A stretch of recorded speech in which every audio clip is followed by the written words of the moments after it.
கரூர் மாவட்டம் திருமுக்கூடலூரில் 1000 ஆண்டுகள் மிகவும் பழமையான திருக்கோவிலான இந்து அறநிலையத்துறையின் அருள்மிகு அகத்தீஸ்வரர் திருக்கோவில் புனரமைப்பு பணிகள் அடிக்கல் நாட்டு விழாவில் இந்து அறநிலையத்துறை அமைச்சர் பி.கே. சேகர் பாபு கலந்து கொண்டு தொடங்கி வைத்தார்.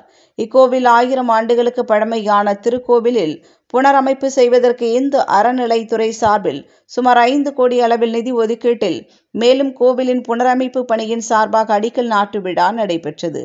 மேலும் இந்து சமய அறநிலையத்துறை அமைச்சர் செய்தியாளர் சந்திப்பின் போது மாண்புமிகு தமிழக முதலமைச்சர் உத்தரவின் பேரில் 1000 ஆண்டுகளுக்கு மிகவும் பழமையான திருக்கோவில்களை கண்டறிந்து திருப்பணிகளை மேற்கொள்ள 2022-23 ஆண்டுக்கான 100 கோடி ரூபாய்க்கான அரசு மானியமாக ஒதுக்கி தந்தார்.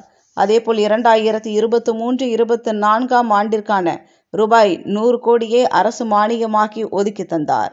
இந்த 2 ஆண்டுகளில் ஒதுக்கப்பட்ட நிதிகளோடு சேர்த்து உபயோகதாரர்களிடமிருந்து சேர்த்து சுமார் 54 கோடியே 90 லட்சம் ரூபாய் பெறப்பட்டது.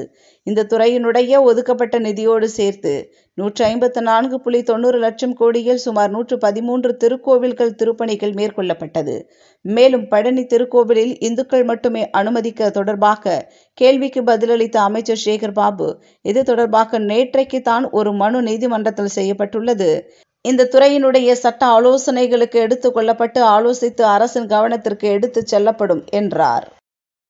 1000 ஆண்டு பழமை வாய்ந்த இதோ நீங்கள் கண்கூடாக கண்டு கொண்டிருக்கின்ற இந்த அகஸ்தீஸ்வரர் சுவாமி திருக்கோயில் போன்ற கோயில்கள் இன்றைக்கு இந்த ஆட்சியில்தான் புனரமைக்கப்படுகின்றன. நாம் வரலாற்றில் படித்த ராஜராஜ சோழனின் ஆட்சியில் திருக்கோயில்கள் உயர்வு பெற்றன என்பார்கள்.